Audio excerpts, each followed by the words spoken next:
Welcome to the Unstoppable Recording Machine Podcast. And now your host, EYAL Levy.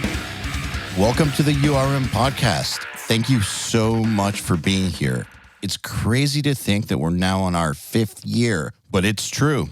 And it's only because of you, the listeners. And if you'd like to see us stick around for another 5 years, there are a few simple things that you can do that would really, really help us out. And I would be endlessly appreciative. Number 1, share our episodes with your friends. If you get something out of these episodes, I'm sure they will too. So please share us with your friends. Number 2, post our episodes on your Facebook and Instagram and tag me and our guests too. My Instagram is at EYAL Audio. And let me just let you know that we love seeing ourselves tagged in these posts. Who knows, we might even respond. And number 3, leave us reviews and 5 stars, please, anywhere you can. We especially love iTunes reviews. Once again, I want to thank you all for the years and years of loyalty. I just want you to know that we will never, ever charge you for this podcast, and I will always work as hard as possible to improve the episodes in every single way possible. All I ask in return is a share, post, and a tag. Now let's get on with it. Hello, everybody. Welcome to the URM podcast. My guest today is someone that I have known for a very, very long time, who I'm super proud of for what they've built and what they've endured to get to this point. Rob Pasbani is a metal writer and enthusiast who's best known as the creator of Metal Injection, which is one of the greatest resources for metal on the internet, period. He's also one of the co-owners of the Blast Beat Network, which is basically an advertising network that's partnered with Metal Sucks as well, that runs ads. Nearly 10 million visitors monthly, but they run ads to sites like Lambgoat, Gear Gods, Heavy Blog is Heavy, and many, many more. I mean, they're everywhere. And I'm very, very proud of those guys. And Rob is a huge part of why this all worked out, and I'm very happy to have him on. So I introduce you, Rob Pasbani.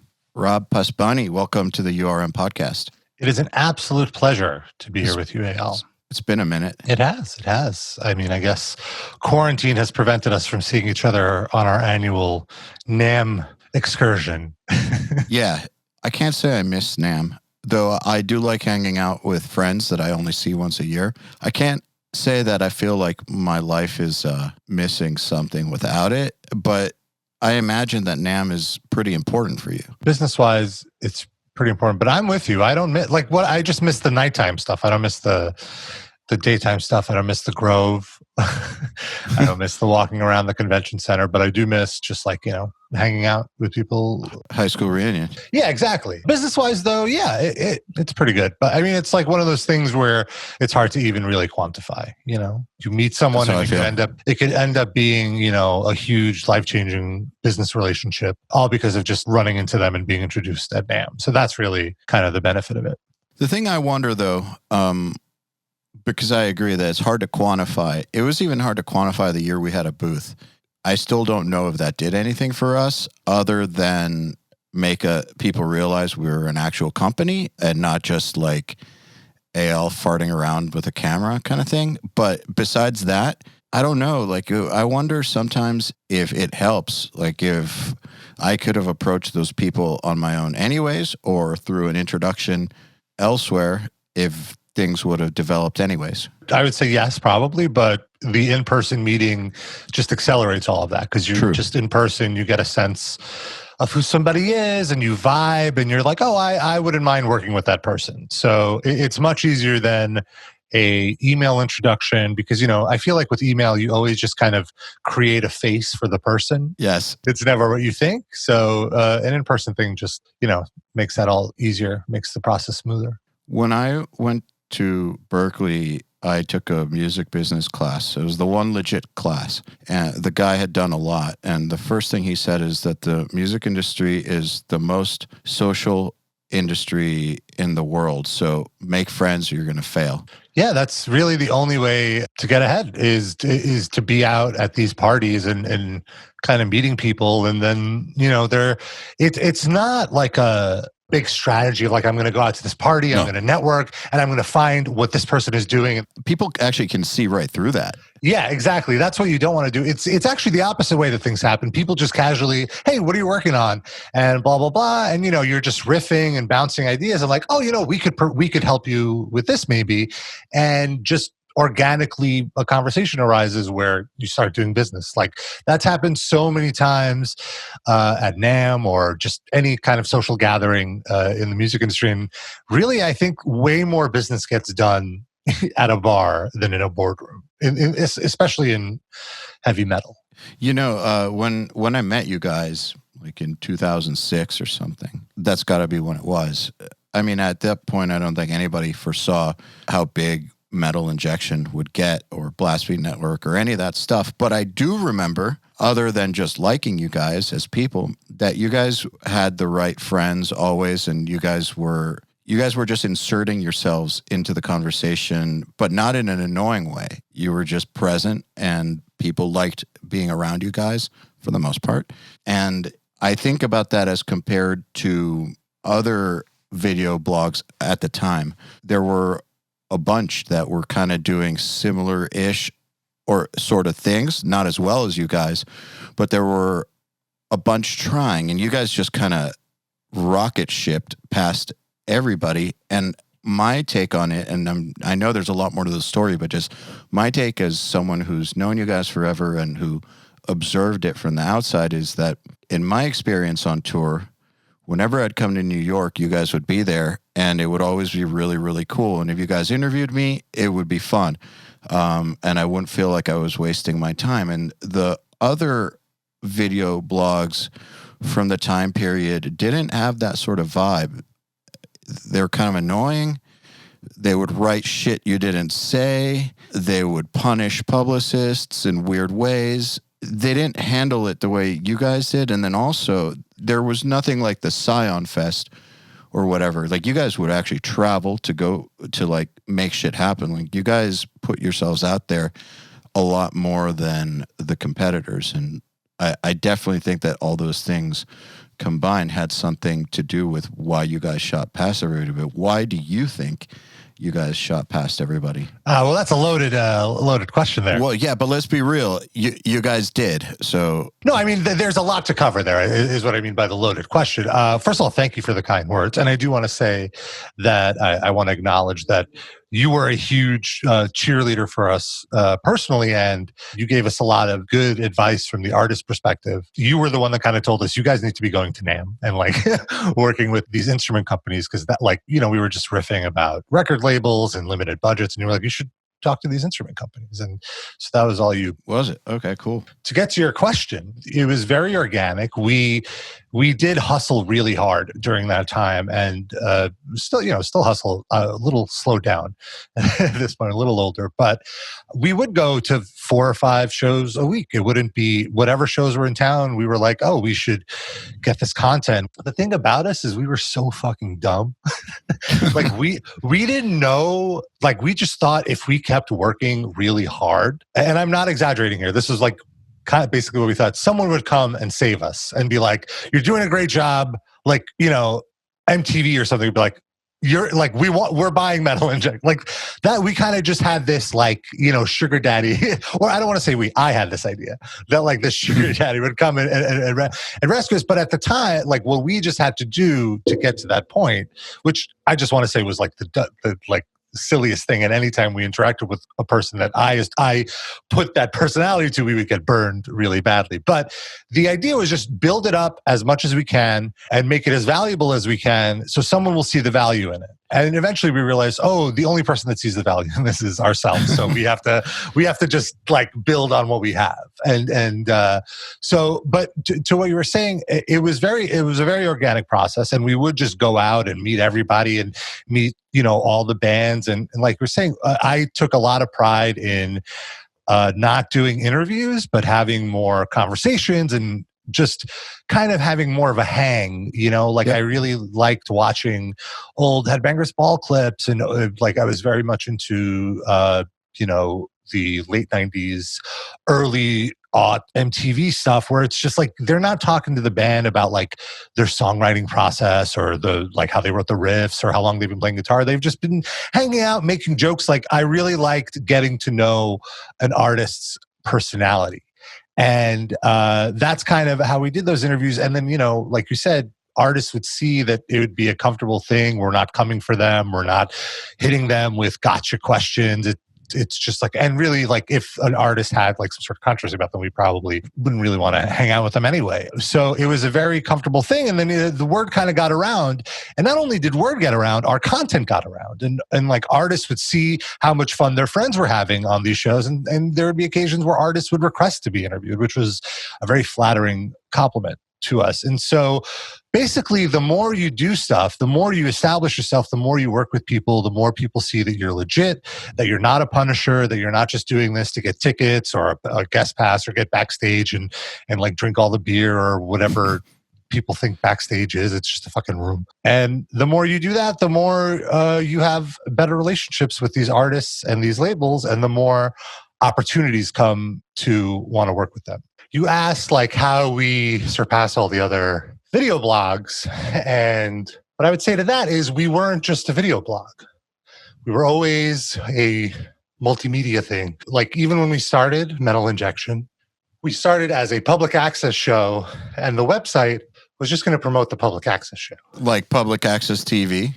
Wayne's World? Yeah, exactly. So I didn't even know that. Oh yeah, that was the first iteration of Metal Injection. Was we were just like, I was just getting high with a few friends, and every Tuesday night at like midnight there would be a metal show on our Brooklyn Public Access channel, and it was awful. And we would just watch this and like shit on it. We would roast it, and which like one time I just remember one of us going like, we could do this so much better. And then I was like, oh, why don't we do it?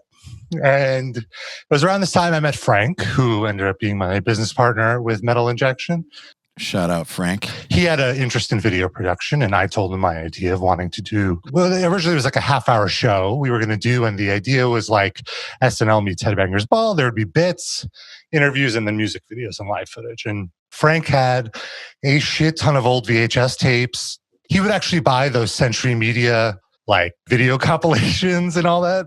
So, or like concert footage. He had so much great archives that we could use because this was before YouTube. This was before you could rip a video. Death is just the beginning, like stuff like that. Yeah, exactly. And we would email labels and we were like, hey, we're starting the show. And they were like, okay, show us. And we're like, well, we can't. We need content. Doesn't exist yet. Yeah. There was only one, George Valley. I will always remember he was the only one that was like, yeah, sure. And he sent us some Century Media comps because he worked there at the time. And just as we had the first few episodes, so we showed it to the other labels. We were getting more, so we would have to get VHS tapes, rip them into digitize them, and then put them, and then like bring them back into super VHS tapes because that's what the public access channel accepted. Yeah. So as we started the site and the show, we started January 1st, 2004. I remember, and so as we started it, we quickly realized we were getting way more attention online than we were on our local public access channel, because also our slot was 3 a.m. on Saturday. Yeah, who the hell was watching? Yeah, and well, what's funny is that we still promoted the hell out of it. And I remember the public access channel at the time had a live stream. And to give you an idea of how long ago this was, the live stream was in a Windows Media Player format. Oh, wow. We crashed their live stream just by sending because I'm assuming like 5 people typically watch it, but we were sending like at the time maybe hundreds of people. So we would always adjust. So like that wasn't working out, so then we started posting the episode online, and that was such a big undertaking, having to learn video codecs, and this was very like, internet speeds were significantly slower back then. So I had to encode into like this real media player. It's like a half-hour video file, under 100 megabytes. It's terrible quality. Looking back, it's awful, but it's what worked. And then eventually it was like, well, why are we spending all this time putting together a half-hour show? Like video kind of evolved to a more on-demand format. So then we switched to doing on-demand clips, but at the same time, also building out the rest of the website because, the video stuff takes a lot to produce. Frank was just dedicated on that, and he was spending night and day editing. And it was like, well, there's metal news. There's other things that metalheads want that we could do. And then like blogging and podcasting exploded. So we kind of ventured out into more of that stuff and kind of built all these other facets to the site and to the brand, so that there's always something for people to check out. And so I think that's why we lasted and a lot of the other video blogs didn't, because first of all, they started probably much later than us. And, they were only on YouTube. They weren't self-hosting. They weren't going through the trouble of figuring out how to fucking afford video hosting in 2007.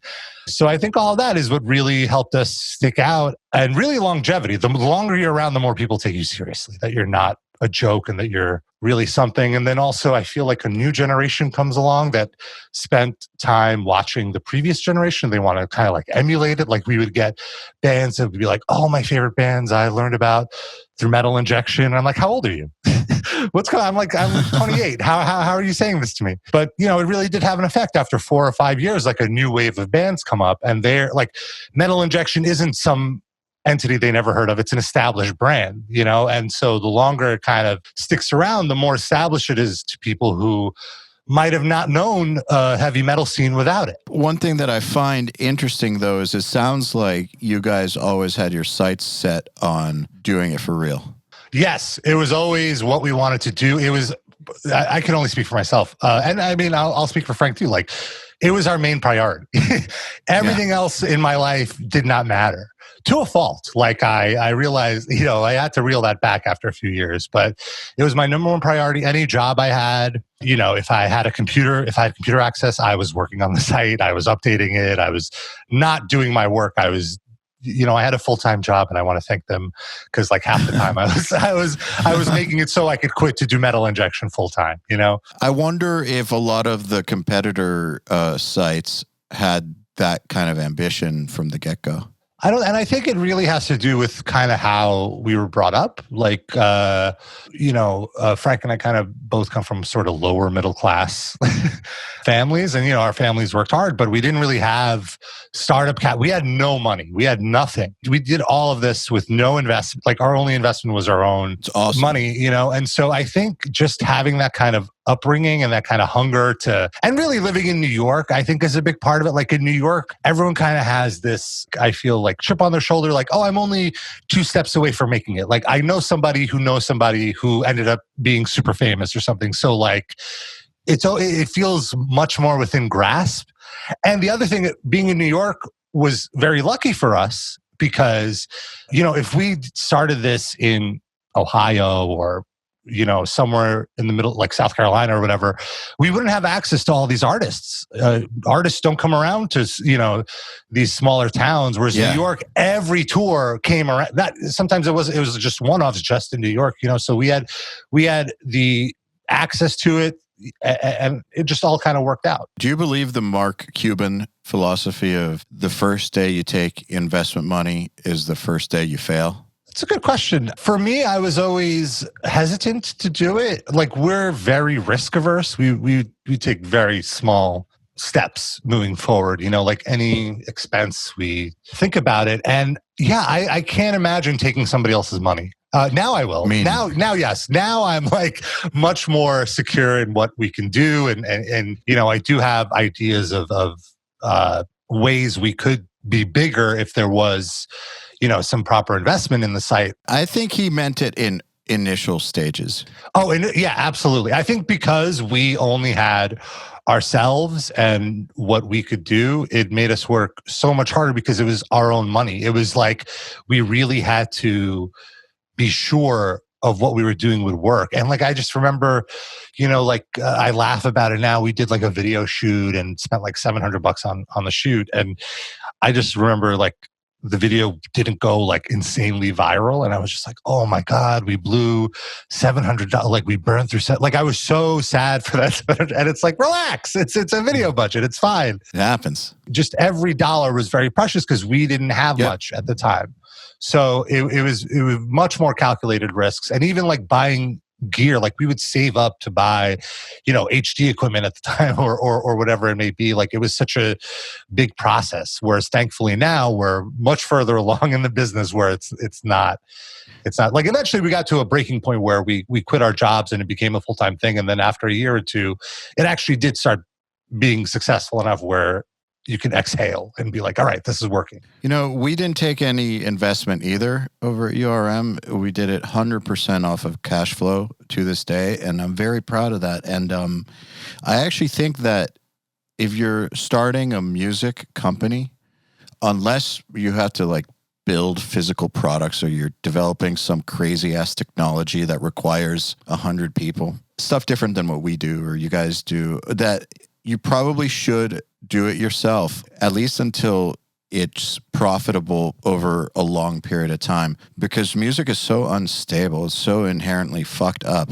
I think you need to prove out stability on your own before you get in bed with anybody else. I really, really strongly believe that. And I've had people come to me with business plans for stuff similar to what we do, where they're like trying to get like $1 million up front before making the site. And I'm like, guys, you're going to fail. That is a bad fucking idea. I know how sexy that sounds, but it is a bad idea. We've seen a lot of people come and go in the industry of just like people thinking they could just, I feel like heavy metal in specific is such a small, insular industry. There is a finite amount of people that work in it. There's a finite amount of budget. There are certain levels of budget, and you're really not going to crack that ceiling. So we've had entities come and be like, we're looking to start up a website. We're going to blow all this money and we're going to do this and we're going to get these and we're like, guys, we've been in the space. These budgets no one's going to give you this money.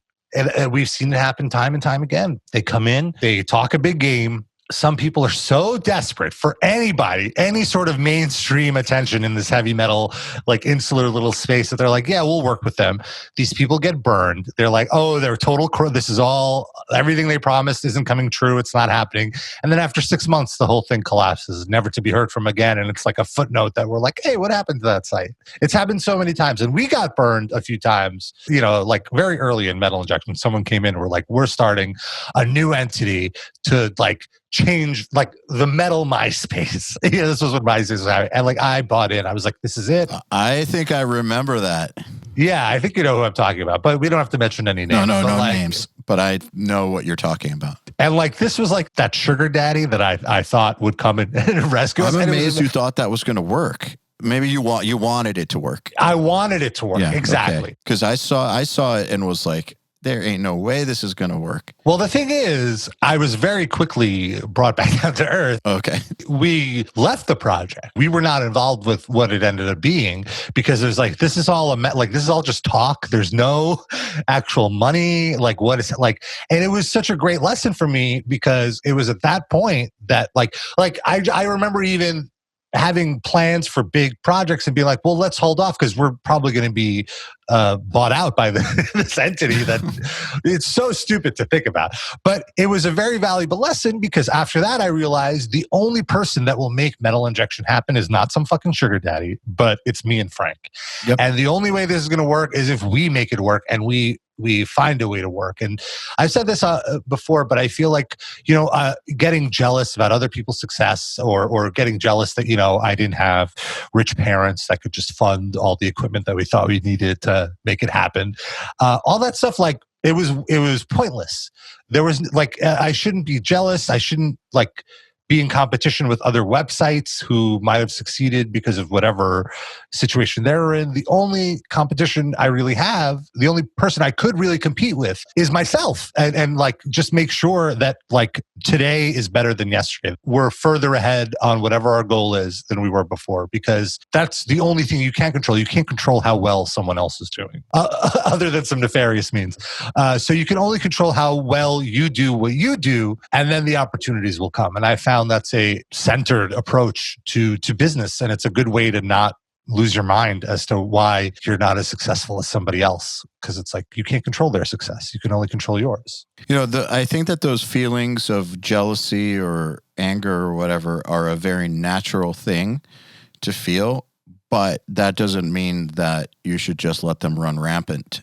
I remember once in 2015 when URM was just a podcast, but I had the plans for turning it into what it is now.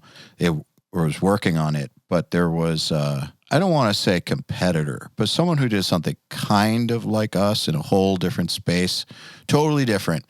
But he got covered in like Forbes or something. And they said how much he was bringing in a month. And my thoughts were not like, fuck him or anything, nothing like that. But it was more like, that should be us.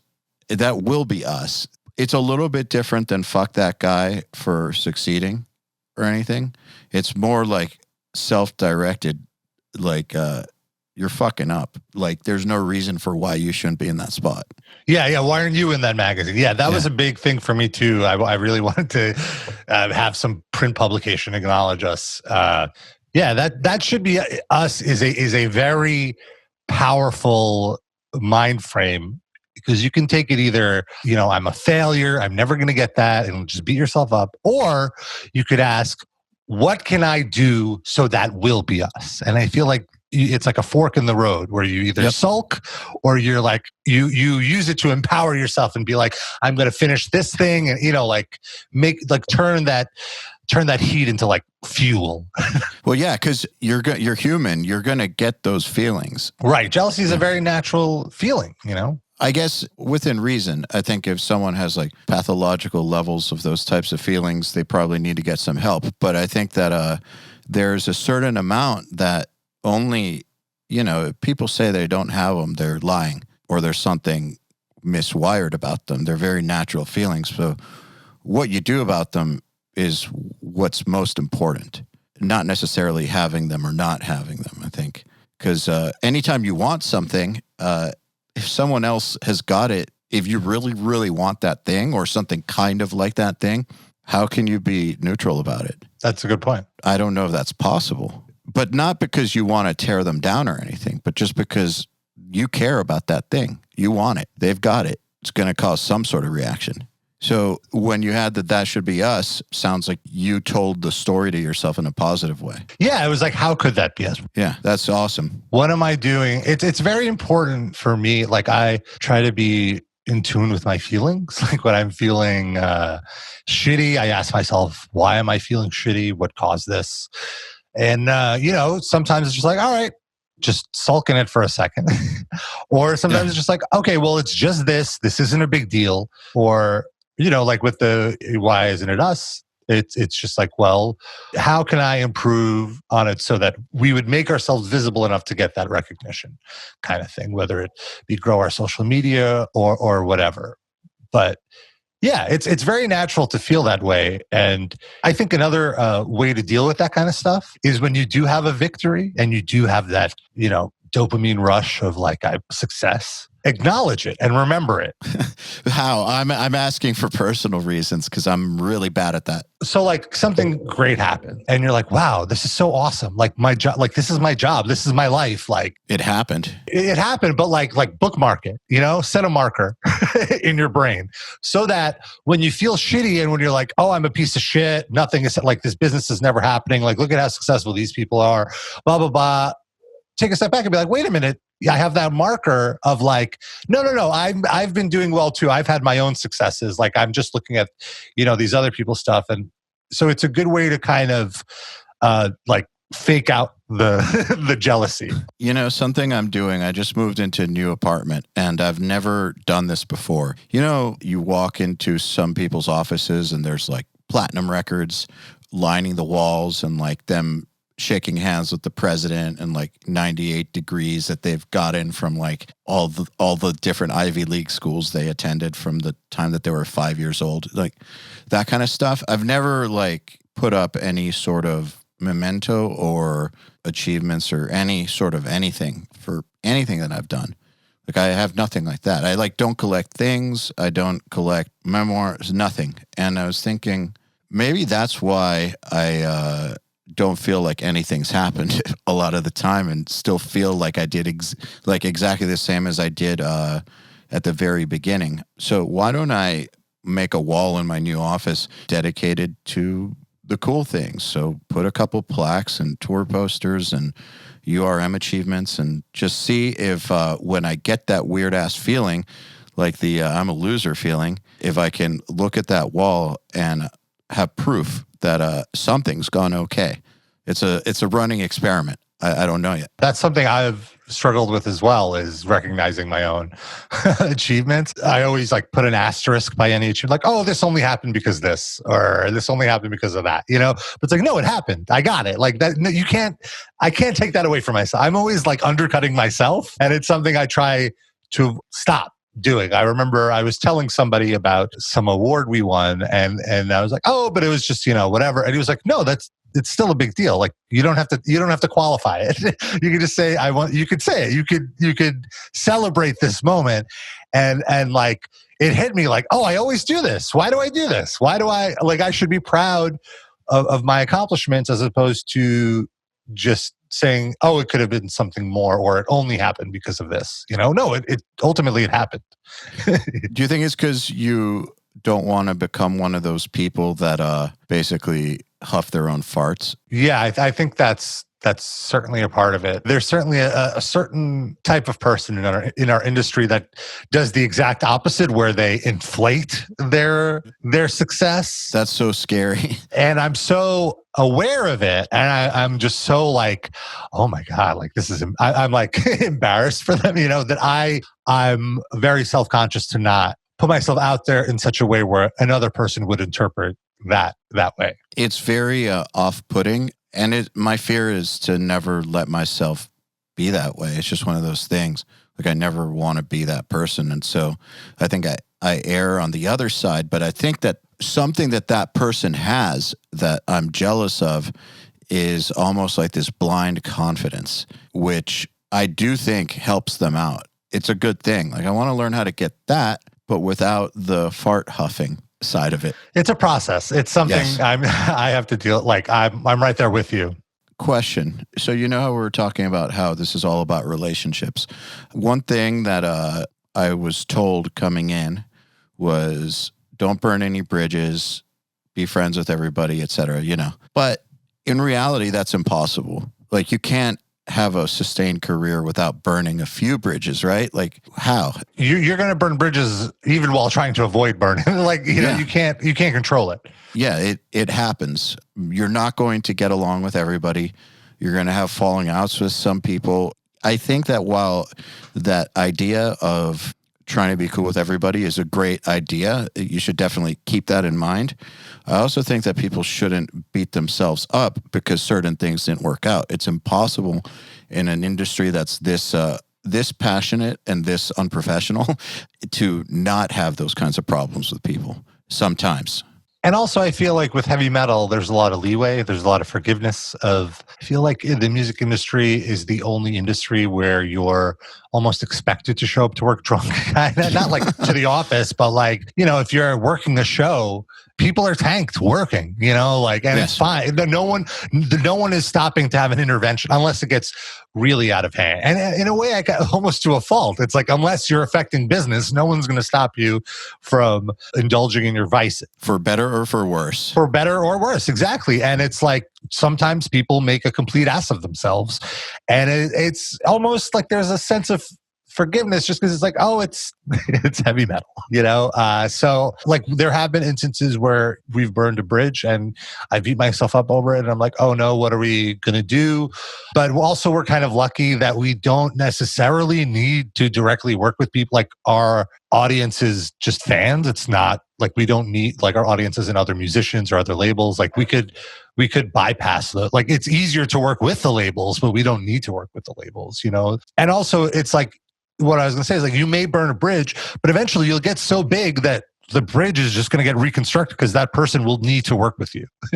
Like even if they don't, like there have been some publicists where I'm like, wow, like this person is very rude and like, I don't want to work with them and whatever. And then they lose their job and then they start being an indie publicist. And then they're suddenly a lot nicer. Yeah, they're so much nicer to you because they need you. They need the coverage. So time heals everything. And like the more established you are, the less that bridge burning is going to matter because someone else at that company is going to be like, why aren't we working with this person or this entity? Like we need to be there. Yeah, like I can tell you from my perspective, we've had some people on Nail the Mix, artists that I don't particularly like on a personal level for whatever reasons. not necessarily producers so far that I don't personally like, but let's just say we've worked with a few people here and there that I don't have the best personal feelings for, but I didn't care because I thought it would be a great Nail the Mix month. Like, why should URM suffer because of some drama I have with this dude in 2011 or something? It's stupid. Yeah, I agree. I've had the same kind of thing. Like, I'm not going to name band, but there's certain bands that are very, very popular that I don't really like. But before I would write like kind of snarky, like, oh, great, a new song from this band, But then I realized, based on the comments, the only people really reading this post are fans of this band. So why would fans of the band find like snark talking about how shitty this band is? Where were they? They wouldn't find the humor in that. They're not coming to read me shitting on this band. They're coming just to hear the song, and they like the band. There's no apprehension. So like, why should I take that away from that? Like, I want these fans on my website, and so like, why I shouldn't mock them for their musical taste. It was a big learning experience for me at that moment, which this has been like 5 years ago. So now it's like, yeah, this, it's like ultimately I want the genre as a whole to succeed. I might not like all the bands. I might not like the most popular bands, but those popular bands are bringing in new fans, are bringing in young kids that will eventually fall down the rabbit hole and become the elitist snobs that will make fun of that band, So I very much acknowledge that. And I had like a very big about face about 7 years ago, I want to say, like 2013. And I stopped doing that. And I realized like we should collectively try to not tear down these bigger bands, but work together and rising tides with the ships and all that. The rising tides make it easier to drown. Yeah, whatever it is. No, I'm just kidding. No, it lifts all boats. Lifts all boats, thank you. If Five Finger Death Punch gets big, they're going to play a festival. They're going to have 5 bands under them. A kid's going to show up and get into 5 new bands. That's a new fan. And that's something that as a genre, we should be aiming to do, because I feel whereas heavy metal as a culture, culturally and stylistically is very popular, the music itself isn't in the pop culture mix. And I feel that's kind of stagnating our growth. First of all, let me just say for the record, I've always loved Slipknot. When they came out, metal people were shitting on them hardcore. You could get your ass kicked pretty badly if you wore a Slipknot shirt to the wrong show. Violence could happen to you. And I thought it was so stupid because Slipknot were doing things like taking Meshuggah on the road. They were taking Slayer on the road. Like, Slayer has been big for a long time, but they were not as big as we think of them now, especially not in the year 2000. They were legendary, but they were not like playing like stadiums and arenas as a headliner like they did when they finished out their career. They weren't fucking Slayer yet. No, they were not. And bands like Slipknot helped make metal big again, basically. We need those bands. Right. MTV gave them attention. I agree. And I think there's something so important to that for the scene, because like you said, they took out all these smaller bands. And I have so much nice to say about Slipknot. And also another band I point to is Metallica. People shit on Metallica for what they do, but such an easy target. Like, it's so stupid. People don't realize like how they're keeping the industry alive. An example is that movie that they did, Through the Never. It was a total bomb, sure. But it was one of our largest ad budgets of that year, was that movie. Like, that's them directly giving back to the, like, that movie paid for me being able to cover tiny bands. You know what I'm saying? Like, yes. Like it trickles down into the whole scene. Metallica are so good with that. They're so good with giving back to like their old publicists or these smaller Bay Area bands that they try to prop up and like give them a rub from their massive success. Like, they're getting they're pop stars, Metallica, And they don't need to do any of this. Exactly. Yeah. They didn't have to do the Big Four tour. They didn't have, I think that was another reason that Slayer became Slayer. Yes, absolutely. Because Metallica acknowledged them as like, they're right there with us, which is not to say that they weren't already very, very established. But there was substantial growth in Slayer in the last few years. Yeah. And also just with merchandising and all that, like people getting better at online stuff, and like e-commerce. But I think that's a very overlooked thing, and people are so easy to hate on these bigger bands, not realizing how much they affect these industries. Like Metallica another example is that festival, Orion. Yep. I have never been treated better at a festival as a member of the press than I have been at that festival. Like, I don't want to say it like I was being bribed, but like they were feeding. I've never been fed before by a festival, like lunch and dinner. They were giving us drinks. Like, we were totally taken care of. And all the artists were like, this is the best festival I've ever played, like, and they lost so much money on that festival, but they don't like, they want to treat everybody right. Like, they're fucking billionaires and they don't want people to be uncomfortable. They're not stingy. I've heard also from bands that tour with them that it's the best experience. I've thought about that also, another aspect to these huge bands. So Avenged Sevenfold, I'm not a huge fan, never was. However, I've always acknowledged that they're good at what they do. I always found it super weird that people hated on them as much as they did, because they're exactly what metal fans were saying they wished metal bands would do. We want metal bands to write their own songs. Why can't metal bands play anymore? Where did guitar solos go?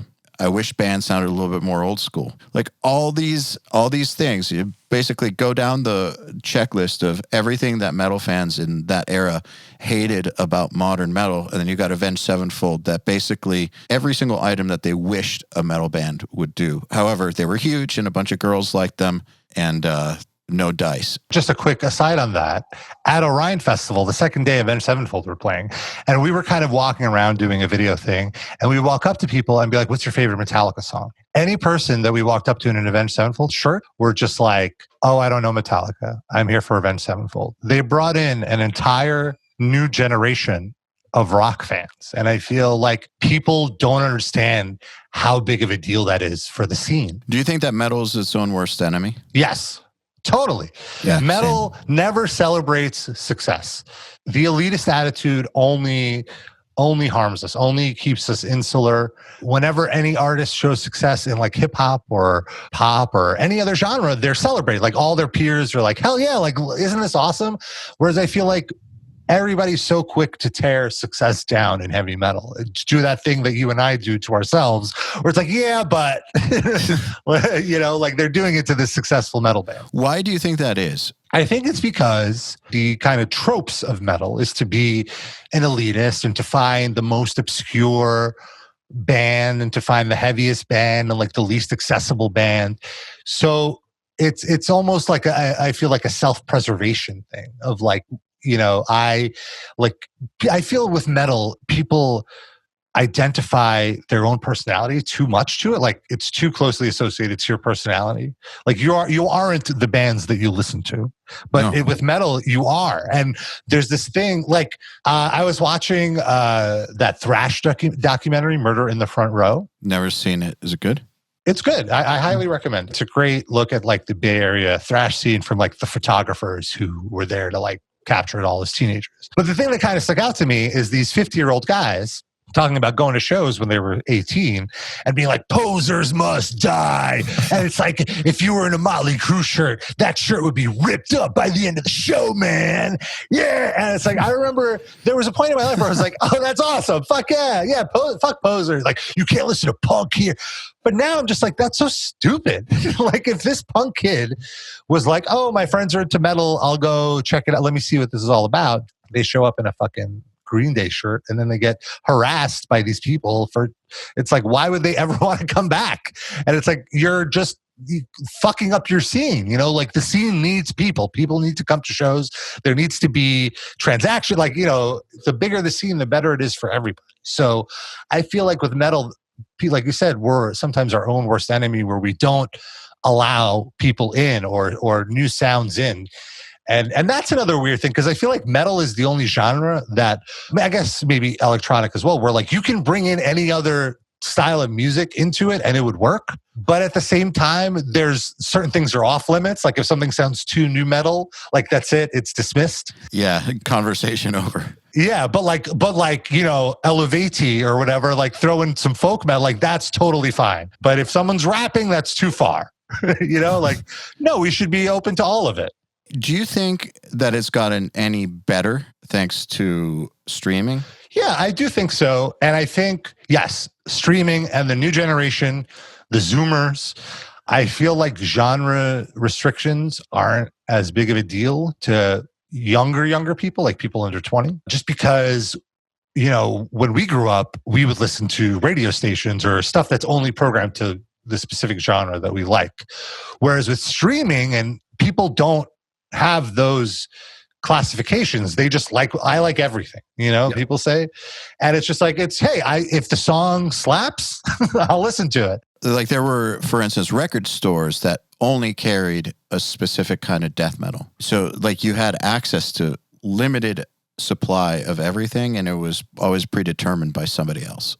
Right, exactly. But now with streaming, the boundaries are gone. And I really noticed it going to a horror show, HO9909, that band Horror. They are, honestly, I really see them as like the future of music. I might be giving them too much credit, but I was very much blown away at, first of all, how like it wasn't rap and it wasn't metal. It was both. Sometimes it was both. Sometimes it was just one of those things. Sometimes it was like going from one to the other. And the crowd were so diverse. I've never seen these people at any other show. I felt 15 years older than everybody, and I'm 37. Like everyone was so young and not only into it, but like knew every word. And it was just like something is happening here, and it's so exciting to see that and it was like skaters and people that look like, I'm obviously assuming here, but like people that look like hip hop heads, people that look like metal heads. Like it didn't matter. It was just like, oh, we just like this band, Interesting. So basically this band is capturing the countercultures kind of all collectively. Yeah, exactly. Which is pretty powerful. They're taking what's out in society and like reinterpreting it back to, and the energy in the room, I cannot emphasize enough how blown away I was by the end. It was like the sickest show of your favorite band that you've ever been to. Like people were going wild, and it was something to see. What genre do they classify under? Is there one? They're a hip hop hardcore punk group. That's their wiki. Okay. I was going to say though, it's a great thing, though, that there is somebody who is on the heavy music side of the fence that's capturing a wider audience. We need that. Ghosty Mane is another one. Yes. I'm very intrigued by what he's doing because it's like basically taking industrial, like he's ripping off old Marilyn Manson and Nine Inch Nails sounds and rapping over them or whatever, or however he performed. Like I'm not trying to diminish what he's doing, but it's like, oh, I've heard this before, but it's like for a new generation. I'm so for that. It's got a very modern kind of intensity to it. It feels dirty. Yeah, exactly. Hey everybody, if you're enjoying this podcast, then you should know that it's brought to you by URM Academy. URM Academy's mission is to create the next generation of audio professionals by giving them the inspiration and information to hone their craft and build a career doing what they love. You've probably heard me talk about Nail the Mix before, and if you're a member, you already know how amazing it is. At the beginning of the month, Nail the Mix members get the raw multi-tracks to a new song by artists like Lamb of God, Angels and Airwaves, Knock Loose, Opeth, Meshuggah, Bring Me the Horizon, Gojira, Asking Alexandria, Machine Head, and Papa Roach, among many, many others. Over 60 at this point. Then at the end of the month, the producer who mixed it comes on and does a live streaming walkthrough of exactly how they mixed the song on the album and takes your questions live on air. And these are guys like TLA, Will Putney, Jens Bogren, Dan Lancaster, Tui Madsen, Andrew Wade, and many, many more. You'll also get access to MixLab, which is our collection of dozens of bite-sized mixing tutorials that cover all the basics, as well as Portfolio Builder, which is a library of pro-quality multi-tracks cleared for use in your portfolio, so your career will never again be held back by the quality of your source material. And for those of you who really want to step up their game, we have another membership tier called URM Enhance, which includes everything I already told you about and access to our massive library of fast tracks, which are deep, super detailed courses on intermediate and advanced topics like gain staging, mastering, low end, and so forth. It's over 500 hours of content, and man, let me tell you, this stuff is just insanely detailed. Enhanced members also get access to one-on-ones, which are basically office hour sessions with us, and Mix Rescue, which is where we open up one of your mixes and fix it up and talk you through exactly what we're doing at every step. So if any of that sounds interesting to you, if you're ready to level up your mixing skills in your audio career, head over to urm.academy to find out more. So I feel like that danger element kind of got removed from heavy music for a little while there. And that danger element is part of what was, I think, keeping it going among the people who were going to keep it going. I guess it was inspiring and really spoke to people. And I think that for a minute there, it softened up. And what I think is that vibe, the danger vibe, is now in the trap scene, where the music sounds dangerous, feels dangerous, it's intense. Not to say that there aren't metal bands that bring that out, but that's where I'm noticing that vibe went. So it's almost like the metal kids from 20 years ago, the people who had been going to metal shows 20 years ago or death metal shows are now those kids, in my opinion. That's a great point. I 100% agree with that. And it brings up another issue, I think, with metal. Because we don't have these younger fans, the median age of an average metalhead is, I would say, significantly older today than it was 10 years ago, because we're not making new fans. It's just the same fans listening to the same artists that they liked 10 or 20 years ago, and only listening to them, with a few bands getting through, like Ghost broke through, and like old people like Ghost, like there's only so many bands like that. And I think that's a big issue. Like a few years ago, there were all the, who were the metal headliners of a decade from now? Like right now, like Slayer's gone. They were basically the go-to headliner for any metal, for any metal festival. For now, good point. But like even then, like Slayer, how long are they going to be able to even functionally play? True. True. So it's like, who are these new bands? Who's going to headline shows? Like, I guess Five Finger Death Punch, Slipknot. But even Slipknot, that's not going to last forever. Yeah, it's not going to last forever. There's no new bands. Like the late 90s was such an exciting moment. The late 90s, early aughts with Slipknot and those new metal bands, and then that new wave of American heavy metal. And I feel after that, kind of everything just kind of segmented. And there aren't those massive bands that everybody agrees on anymore. All the big bands everyone shits on. Five Finger Death Punch, Ghost, like they have their haters. There's no band that everyone universally agrees on. It felt like in 2005, everyone loved Lamb of God. Yes, I think that's accurate. Everyone agreed those guys are like waving the flag for us, and we're all going to support them and get them to that Pantera level. There's no band like that right now. What role do you see yourself playing as it evolves in this direction, which I agree with? Like, where do you see you guys in this? Well, it's very difficult because I feel social media, and specifically Facebook, has completely changed online publishing. People don't visit our main page anymore. Our homepage used to be like our most trafficked page by tenfold, whereas now it's our most trafficked page by twofold or something like that, because people just are on social media and they'll see a story and they'll just click on it, and that's how we get our traffic, And so our traffic is determined by what Facebook is willing to show our fans on that service.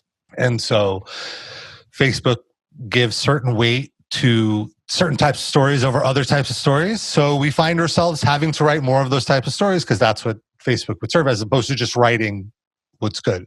Now, we do write about small artists. We have 15 posts a day, but all 15 posts aren't being shown to our Facebook fans. Our Facebook fans are just seeing that one post about, John Schaefer being arrested. And then they're just like, why are you just writing about John Schaefer being arrested? How about some new music? And it's like, there's 15 posts about music on the website. Like, I'll sometimes actually go, because I anticipate this kind of negative feedback for these type of granular, not essentially music story. Like it's more of a crime story. I'll just be like, hey, if you're coming in here to complain about how we don't write enough about music, here's 10 stories about a small band. Here's 10 new songs. Preempting it. And then I'll start a thread of like, you could check out this band. You could check out this band. You could check out this band. Like if we could write about the best band in the world, but Facebook isn't going to show it to anybody unless it's, I don't know, a girl with her top off or whatever. You know what I mean? Like something like, so something beyond the music, some hook beyond the music. Otherwise, that band isn't going to break through. So to answer your question, it's very difficult to kind of like assist in making these bands, which I would absolutely, I try to do as much as possible, while also covering these larger bands and their silly drama. You have to do the bigger bands and their silly drama in order to keep the vehicle moving. Like writing those dumb stories, like people don't get that. Like writing those dumb stories is what's keeping us in business enough to cover these small bands. Like we're not going to make any money interviewing, a tiny band on, I don't want to, call anybody out. Like that's a loss for us, but we want to do it because we support the band and we want people to see them. Yeah. And it's important. And it's investing in the band. Like a lot of to go back to what you were saying earlier, is we got very lucky. We started at just the right time where a lot of these bands that ended up being super popular were still very tiny and hungry themselves and willing to do media coverage. Like Lamb of God is the perfect example. And we established such a good relationship with them that, like, to this day, they're always willing to work with us, and it's very, very helpful. And now it's the other way around, where they're very much helping us. And so we have to keep doing that. Like, we have to keep looking for these bands and looking out for them, and who knows who the next big band is. And then, like, the favor is sort of returned in a way. Yeah, we do a similar sort of thing. We have some huge bands on Nail the Mix, but we'll put on a band like Arcspire or something, which I think they're doing well in their scene, but they're not Bring Me the Horizon huge or anything. We'll put bands like that on, or Loathe or whatever. Just, they don't have to be big. But the reason we can do that is because we have the huge bands on. But I think that it's important for us to keep doing bands that we think are cool, regardless of their size, because if you can expose them to an audience of thousands of people that are going to get intimately familiar with them, that definitely helps. If discovery of new bands is a big problem nowadays, then anything that helps, in my opinion. Yeah, and I feel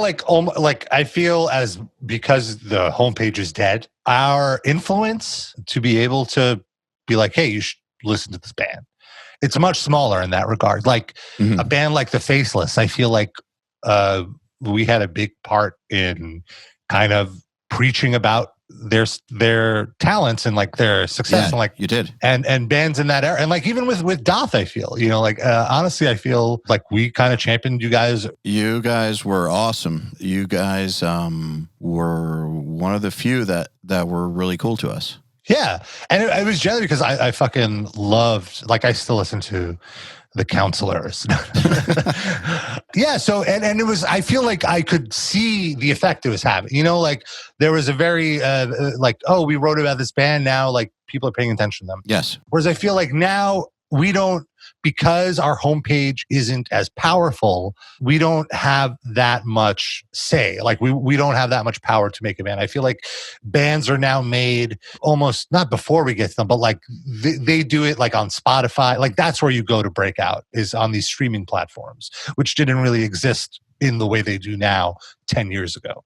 What I think is cool, though, is that you guys have adapted. It sounds to me like that's your whole story, from going from public access to focusing on the homepage, for instance. Like every move that you've made seems to me like you're adapting to the ever-changing landscape.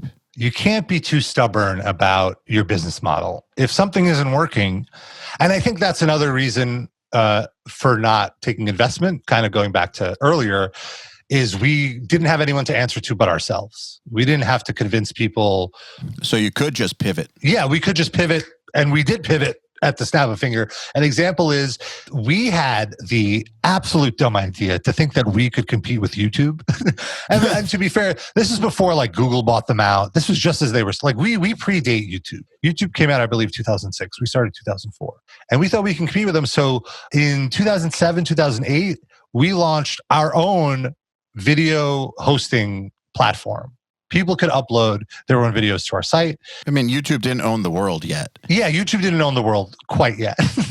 And people could upload, and we hosted our own video, and we were spending thousands of dollars a month. We were blowing so much money on this. With the idea, we figured, we'll just have video ads and it'll pay for itself, And the thing is, video ads were way too new at the time. No record label had video ads, so it just didn't work. All of that hosting was left unmonetized and we were just burning through money. And, we gave it a good 6 months, a year. And then I was just like, we can't afford to keep losing all this money. Like, we were going through tens of thousands of dollars a year. That's money that we could just be paying ourselves with, it's showing no return. So we just decided that's it. We're not going to do self-hosting. We have to move all of our stuff to YouTube.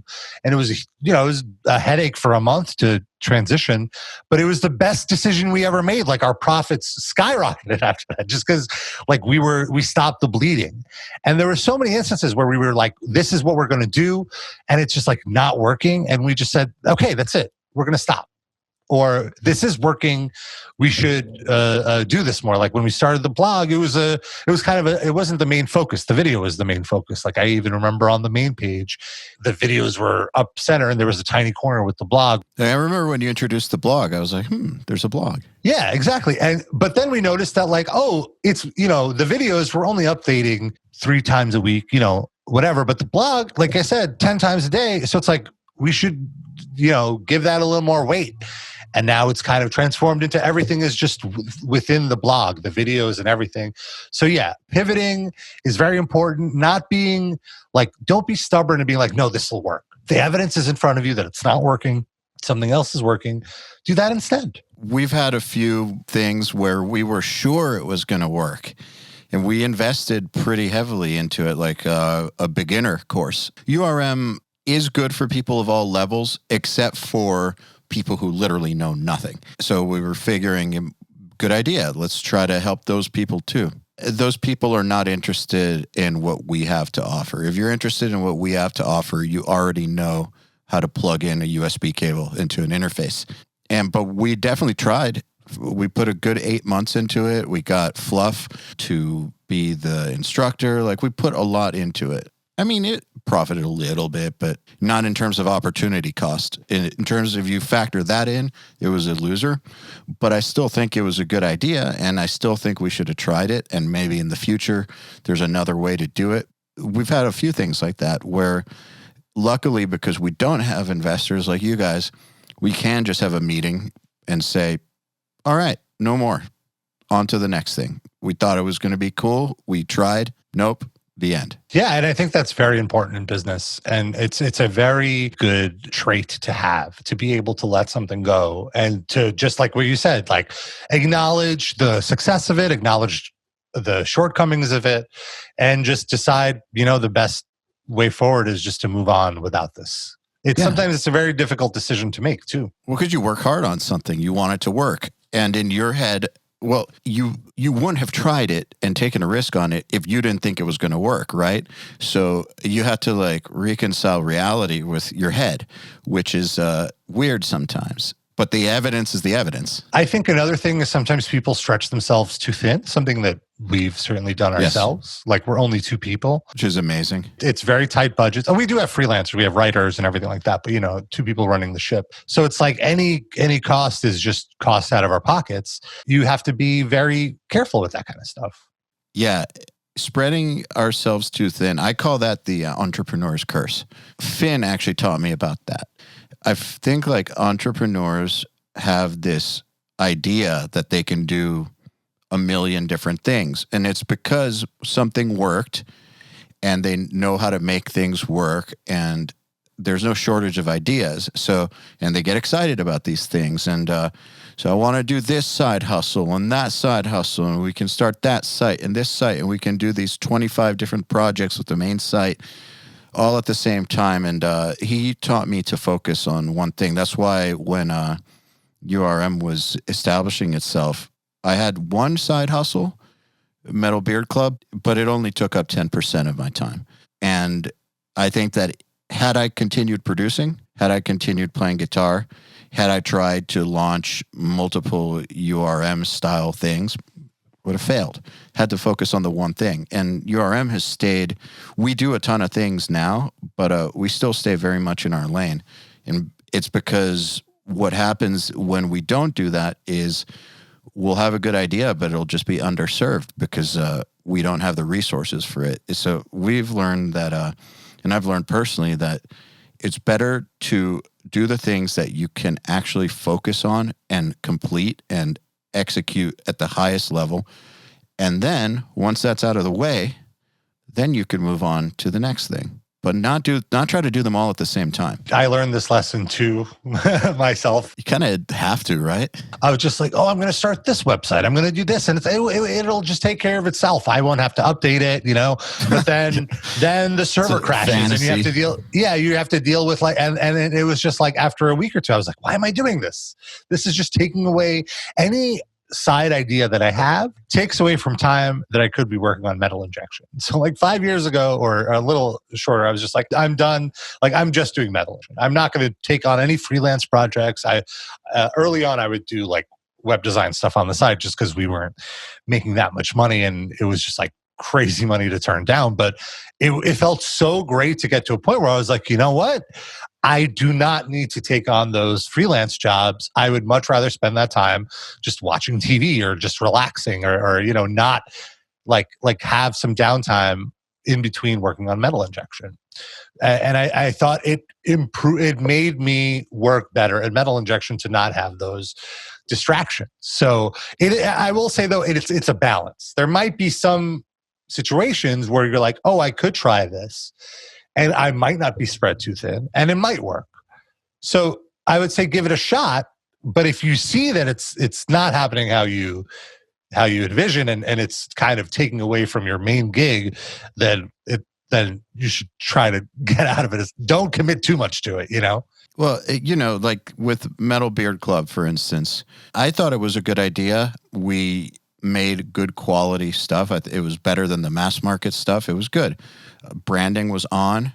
It was good. It was done well. But the amount of time it would have taken to build it up to not be losing money constantly would have taken away so much time from this thing I've got that's like a market leader. The creativity required to run something and also just the energy required to run something is a finite resource. You have to replenish it every time you go to sleep.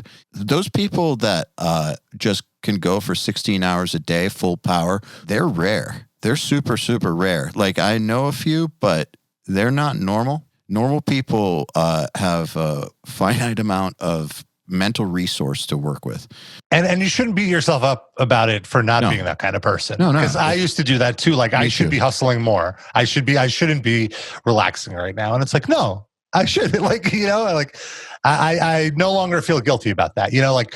I think when you feel like that, you just, like I said, have to take a step back and remember that last dopamine. Remember the success that you've had and the success you've created, and allow yourself to enjoy. Because if you're not enjoying it, then why are you doing it? Also, we're talking about other people who have this like seemingly endless supply of mental resources, but then again, we're just assuming that about them, right? Like, what would they say if they were in this conversation? Yeah. And I'm sure as we're saying this, there's probably some people watching be like, how could you say that? Like, exactly. That's exactly my point. Like you work way harder than I do, and that's what I realized too, is like why we're successful at, like why you're successful at URM, why I'm successful at metal injection, is just because we took the initiative to actually do it and then follow up and continue doing it until it's successful. Because I realized the hardest thing for most people is starting. I would get questioned like, what's your advice, man? How do you do it? What's your advice? Just start. Just do it. Yeah, just go and do it. Learn from your mistakes. Do it better next time. And be like, no. But really, like, how do you make it? How do you make it? I'm like, I'm telling you, that's how I made it. No, it wasn't like a snap of the fingers. You just got to keep doing it, and it'll happen. Either it happens or it doesn't. Well, I think that's kind of like the way that you had this fantasy of the sugar daddy coming in. I think people have this fantasy of a secret or a solution for success, or there must be some formula I can apply that will make this work, like some sort of way to make it make sense to where they can just follow a recipe and materialize their dream. If that were true, that would be a whole lot easier and more relaxing than you just have to fucking do it and do it and do it some more and then just do it and then do it even more for a long time, a really long time, years and years and years and years, and just keep doing it. Maybe it'll work. It took us 6 years until we even started making real money. Also, just because we didn't know what we were doing the first 3 years. Well, I mean, that's part of it. Not knowing what you're doing is part of it. Yeah. And it took us 6 years, like I said, and then another year until I could quit my job. And even then, a few years until it was like I was making the money that I was making at my old full-time job. It was a very slow process. And the reason it was is just because we were doing it ourselves. We had no boosters. We had no, we couldn't skip the line or anything like that. So when people come to you and want the secret and you tell them the truth, do you find that they ever get mad at you for like you're holding something back? Yeah, like this conversation I had backstage at like a festival once with this, like a guy with his shitty camera, like doing interviews, just coming up to me and being like, "Bro, I love you. I love what you guys have done. Like, I love what you do. Like, what's your secret?" And I'm just like, you just got to keep doing it and, put your stuff out there and build relationships. And the more you do it, slowly but surely it'll build up and but like, how do I get to where you are? Like, I just told you. Yeah, like you're not. What I realize is he's not going to listen to me no matter what. And those people, if people have that mindset, they're not going to make it because they're just looking to jump ahead. They're looking to jump the line, not do the work. I don't think they even realize there's a line. Right. Yeah, exactly. And I mean, certainly for some people, there is not a line. If you have a famous parent or a rich parent, you could certainly buy your way to the front of the line. Yeah, but you know what? I don't think that having a rich parent could buy your way into having a long-standing success like metal injection. Yeah, I agree. And I've realized that resentment I had early on about not having rich parents is what actually drove me. Like if I imagine if I did have rich parents, I would have abandoned metal injection after a year because it would have been like, oh, we sunk all this money into it and we haven't seen it come back. Like, I'm done. So do you remember once there was a label who started a site that was going to be, they were going to take down Metal Sucks, I guess. I think they were also coming after you guys, but there's this one specifically where they put a bunch of money into it and they tried to get a bunch of the guest bloggers from Metal Sucks to write for them, including me. And I didn't want to, but they had a little bit of power over me, and me not wanting to kind of ruined my relationship a little bit with them. It was like a mafia kind of thing. But which is so silly because all those people are like no longer at that label. Like they're so long gone. And that site was never going to do anything. But that's what I mean by the rich parent can't buy the success. They can buy the site. They can get some people involved with it, but no amount of money can make it something that the audience will embrace and keep going to over and over and over. That's built organically. And that person that they hire would be nowhere near as passionate about doing it as I am about my site because it's my site. And we've had a lot of things pop up like that, like kind of try to like come in on our territory. We've had metal labels start their own video content farm and like cover bands not even on their label. And we're just like, what are you doing? And it's kind of like, the way I look at it is kind of like when we thought we could start a label, or like when Metal Sucks thought they could like run their own festival. Like, we don't know what we're doing in those spaces. like it's the exact same thing. They don't know how the internet works. They don't know how websites work. They know what they're good at, which is selling music and getting publicity for their artists, but they weren't in the business of retaining an audience to come back for content every day. I guess now labels are slightly better at that. But at the time, it was just they were going about it all wrong. And you're right, they were just throwing money at it, not knowing what they were doing and not knowing what is worth throwing money at. Yeah, so I really don't think money makes a difference. It's kind of like also a rich parent behind a band or something. There's a lot of rich parents behind bands that failed. So if a band succeeds and one of them happens to have a rich parent, they didn't succeed because of the rich parent. They succeeded because the audience embraced the band. It's like when people will look at the kid of a Hollywood star who got into movies and say they got in because of their parents. Maybe there's some element of truth that they knew people because of their parents, but how many children of Hollywood stars wanted to be in movies and don't have a movie career? I think that's the grand majority. Yeah, exactly. How many failures are there at that? Like, you still have to be a relatively good actor or at least good looking, right?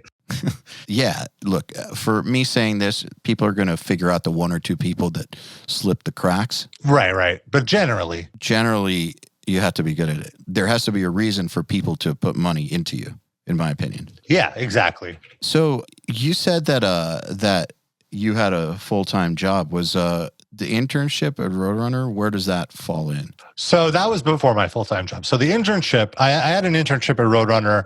And funny enough, the only reason I had that internship was because of metal injection. I was handing out flyers to kind of give you an idea, date when metal injection launched, that it's still going out, handing out flyers at shows because there wasn't social media to promote your site on. And I gave my flyer to somebody who worked at Roadrunner Records, a publicist, Amy Scaretto, bless her heart. Shout out Amy.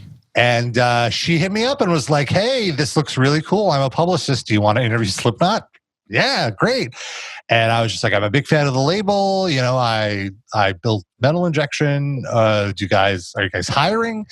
And she's like, we don't have any positions, but we have an internship, but it's probably, you're probably way too qualified for that. I was like, I'll do it. I don't care. I have nothing, I just dropped out of college. So I was like, I have nothing going on. I'll do it. And it was like the best thing ever, but it was also a wake-up call because for the first few months, it was great. But then it was like, and I was essentially like their webmaster. I was running the website. I was building out and I volunteered for all of it. I'm not saying I didn't. But after a while, I was like, I'm working here. I'm doing work. Like, I should be paid.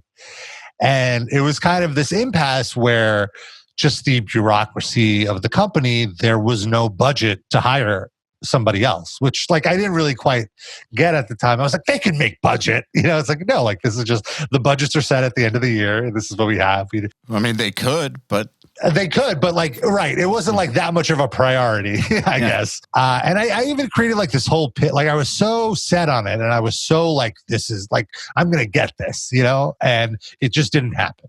They were nice enough to be like, you are doing work for us that is outside of the realm of what an internship is. And in the future, if you do something where we would have otherwise hired a freelancer for it, we want to hire you as a freelancer to do those projects. So it was fair. It wasn't like they completely left me out in the lurch. They did hire me for projects, but it left a really bad taste in my mouth. And I built up this loyalty to the label, and it was at a very exciting time in the label. But also, on the other hand, one thing I was not I was still also aware of is it provided me access to all of those bands that were the biggest bands in metal at the time, and really helps me get metal injection ahead. And also, when we would interview the band, I would post on Roadrunner's website that the interviews that so I'm sending traffic. So I got all this free marketing out of it, kind of. So it wasn't a total waste. I was going to just say, don't you think it's a blessing they didn't hire you? Yeah, it really was. It really, really was, because it was my first wake-up call that the record label side of things sucks and there's no money in it. And then I actually ended up getting a job. One of the product managers there left, got a job at a smaller label, a bigger position at a smaller label. And he was the one person there that acknowledged the work that I was doing and how good I was at it. And he was like, hey, why don't you come actually work at this smaller label? It was a boutique label, DRT Entertainment. But they had some cool bands. They had Guar, Clutch, Powerman 5000. And I went there. It was my first actual job. And I negotiated a part-time job for full-time pay. Needless to say, this label didn't last too long. But it was such a mess. It was such a shit show, from the top. and it was wow, this is so disorganized. It was depressing. And it was just I need to get out of the music business. Like I assumed like, oh, with metal injection, it could lead to some sort of full-time job at a label or whatever. But then I quickly realized all these labels are not paying money for web designer. Like I wanted to be the website guy, right? And this was also just as MySpace was starting. So it was still called new media. And like nobody cared about it, like they didn't give it the respect that it should have had. They should have been ahead of the curve and had MySpace profiles for all their artists and all this stuff. But like that came like a year or two after I left. So this shitty job was like, I can't work in the music business. I'm obviously still going to do metal injection. That's something under my control. And I love it. I put too much, it's my life's work. I don't want to quit that, but I need a job. I need money. I need to live. And I have this skill. So I could just work, like I should work at a web design firm. So I lucked out and I found a like kind of web design firm ad agency. And that was my full-time job for a few years. And it was like a great job. I immediately got paid so much more and got benefits and got treated well. And like, it was like, oh, it's so great not to work at a fucking dingy record label anymore. And it was a big, it was like, oh, I'm never going into that side of the business again. Like that side of the business is not for me. And so, yeah. And this job was actually very helpful for my kind of like, the web design kind of aspect of my skill set and learning. Like I learned more in 6 months of working there than like all my life of doing web design, which was being self-taught. But like they were like, oh, you don't want to do it this way. And it was great because it's like, I have no insane college debt. I lucked out in that. I just learned myself along the way.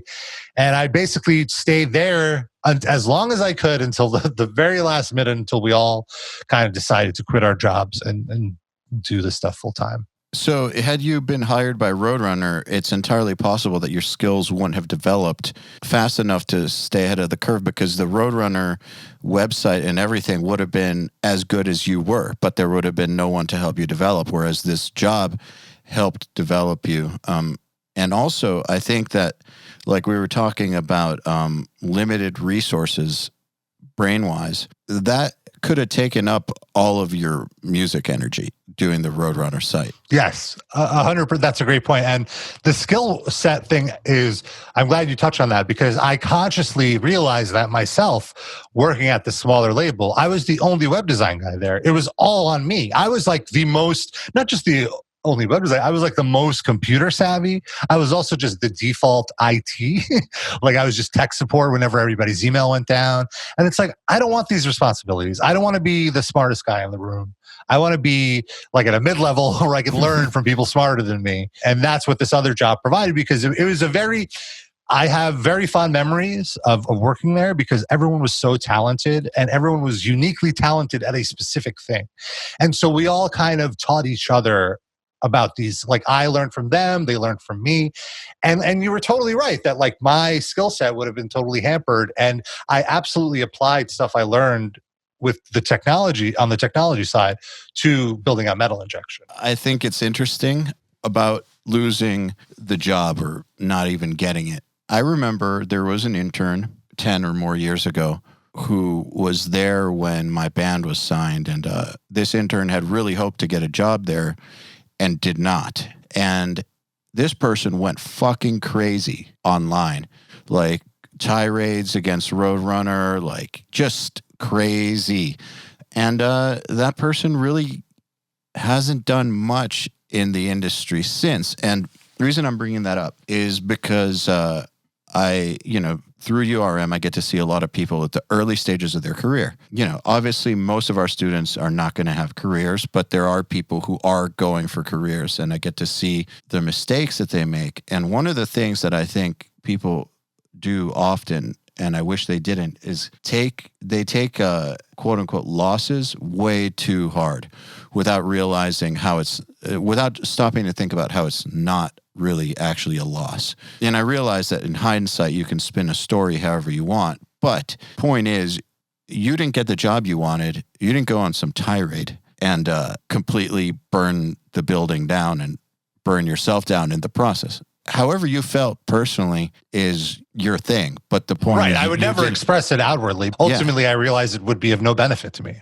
Exactly my point. So maybe you didn't get the job, but you still made that work for you. And I wish that people would be better about rejection. It sucks. Rejection sucks, but there's always a way to turn it into something that's in your favor, in my opinion. I absolutely agree. And you do have to look at the bright side of rejection. It never hit me that like not getting that job was the best thing that ever happened to me. Like I resented that for so long, but it really all worked out. I feel like until you kind of are able to look back a few years later and just kind of laugh, like, I was so silly. You really do need that kind of hindsight to see that, but also try to tell yourself in the moment not to be so bitter. Nobody likes to get rejected, whether it's romantically or professionally or whatever.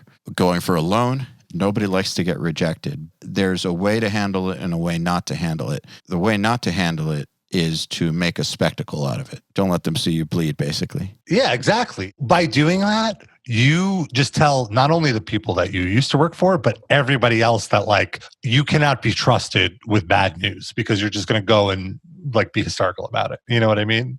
Like Yes. The way people take bad news, people are and like I said, metal is a very small, very insular community and word gets around very quickly. It's crazy how true that is.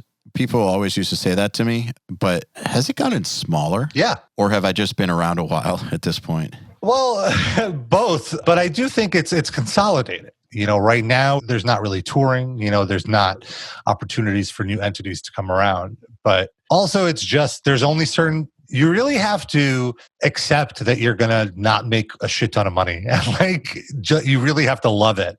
And not a lot of people have that much passion for it. Where do you think that passion came from for you?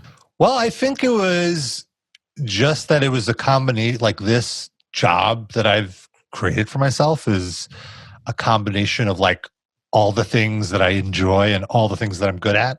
I've always been interested in broadcasting since I was a kid, and I would take classes in high school. It was my major in college. And I was always interested in building websites from even when I had AOL. Like I remember even they had like a AOL hometown webpage builder. I built little wrestling websites, and that's kind of how I started it. Is like how I started with websites, just through my passion for wrestling, and through my passion for wrestling, I got into heavy metal just based on certain bands being entrance themes for wrestlers, and then just discovering those bands. And then I got cable at 13. My entire neighborhood was not wired for cable until I was 13. It was very disappointing for me growing up. It sucked. But then I finally got MTV, and I was obsessed with MTV. I was obsessed with the culture. I was obsessed with the type of content. Like it was the coolest thing for me. And so like taking all of that knowledge and all of that interest, I applied it to Metal Injection. And before Metal Injection, I had a wrestling website as a teenager. Like basically what Metal Injection is, like a wrestling blog essentially, but as a teenager. And it was during the .com bubble. So at age 15, I was making $2 or $3 grand a month. That's kind of crazy. Just for like a few months during this insane bubble of advertising, like when advertising revenue was ridiculous. Like it collapsed immediately, and I stopped getting those checks. It was just like total luck. I mean, it wasn't just luck. Like I was a talented, web developer or whatever. But that kind of gave me the taste of like what it could be. After I closed the wrestling website, it was like not being in a band, like I need to get a new band. So I needed to like have a new it was my hobby. So I needed a new website to be a hobby. And then I just kind of fell into it. Like it all just snowballed with what I was saying earlier with how Metal Injection started. Sounds like you're perfectly suited for what you ended up doing. Exactly. So what I was getting at is like, it's all I never wanted to work for, like having that job that I had made me realize like, I want to be my own boss. I don't like having a boss. I want to do whatever I want. I enjoy making websites. I enjoy creating content. I enjoy being in front of a camera or being in front of a microphone. So all of this stuff, like I basically pushed all of that stuff into what Metal Injection became. I molded it based on what my interests were. That makes sense. That's another one of the reasons that I think you can't buy your way into this sort of thing, because the people who do these types of things, it's like it's not predisposed for it, but they're uniquely suited for these types of things. Like, for instance, with URM, it's possible because of my experience. Like, the reason that I'm able to book these bands is because of the contacts that I've made and dating back to 2005, and the fact that I know how labels work, I know how bands work, but I also know how production works. I know so many of these different facets of the industry because I've been in it, that it kind of made this soup of a unique ability to make this kind of site. It just worked. You know what you're not good at. Yes. And you know where you need help. And that's when you bring in like someone like Finn, who I'm sure was very instrumental. Yes, absolutely. And that's kind of how me and Frank worked. We knew what we each were good at and what the other person was good at. And we knew like when stuff was out of our realm of knowledge and where we'd have to either hire a freelancer or, something like that. And I think that's very important. And it's much easier to start something with a partner than to do it all on your own.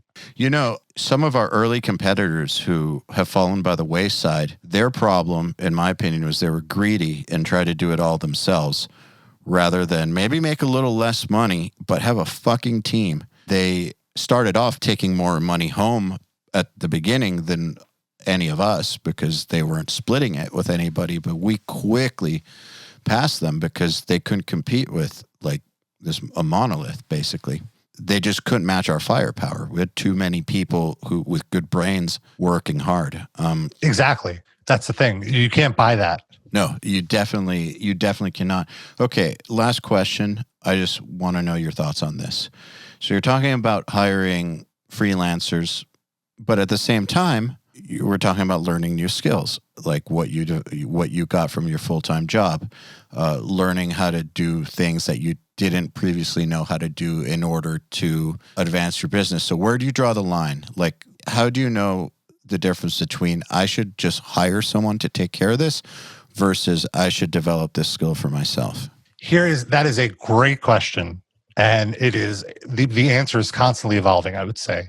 If you asked me 10 years ago, if you asked either of us 10 or 15 years ago, we would say we just do it ourselves. Like, that was what was so exciting about metal injection early on. Like, I learned how to do so many things just because we were like, oh, we need to do this. Like, I learned After Effects or whatever, just like, oh, we need some fancy graphics. Okay.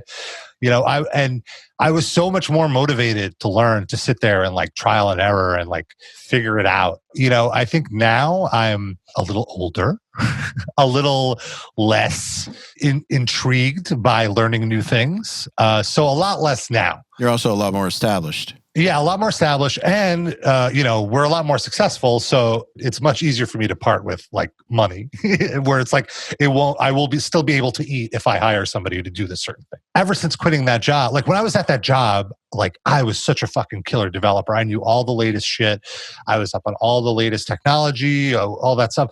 When I left that job, I wasn't coding as much. It's like, if you don't play guitar every day, you get shittier at guitar. Oh, yes. My skill set was waned. And also the technology was moving forward and I wasn't learning all the new stuff. That's kind of why I wasn't really, like, I realized I'm not that into developing.